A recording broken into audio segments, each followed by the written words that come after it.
अरे ई का भाई ललन बाबू आई रहली मारे खातिर आ खुदा ही लात खा के गिर गईली। अरे जाई मारी सरवा के डुबुक्की मार के मारी।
तो बुझात पाई सरवा बाइक न बागिर के दूध पी ले बा।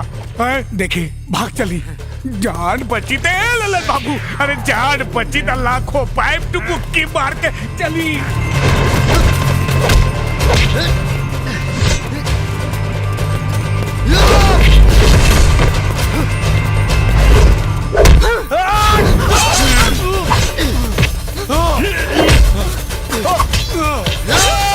नाही बबुआ नाही,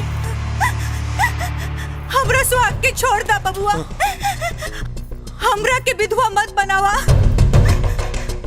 और हमरा ही बच्चा के बियानत मत करब। हम आपन सुहाग के भीख मांगताने, भीख मांगताने। एहसान मना अपना पत्नी के जकरा वैसे तो जान बख्श देनी। जो बाकी अब अगर गलती करे के सोचले भी तो हमरा से तो के भगवान भी ना बचा पाई है। माफ कर दी हमरा के। आज के बाद न खेलब न केहू का खेल बिगाड़ब। चल फूला। तोर का होई रे फुफवा हैं? तू हमरे पत्नी के कटबे, हम तो के काटब। हट जो काजल तू बीच से। जीजाजी छोड़ दी इनका के। कटल गर्दन से शर्मसार होला, झुकल गर्दन। मामा चाचा फूफा तीनों पिता के समान होला। और आज एक बाप की मर्यादा की लांग के एको बेटी के सबके सामने नंगा करे के कोशिश करैले। तो आज हम इनका से अपन बाप के अधिकार छीनतानी और साथ ही साथ इनका से हम अपन कन्यादान के हक छीनतानी। सही कहा तरू काजल, ऐसन इंसान के साथ है ये होके के चाहिए।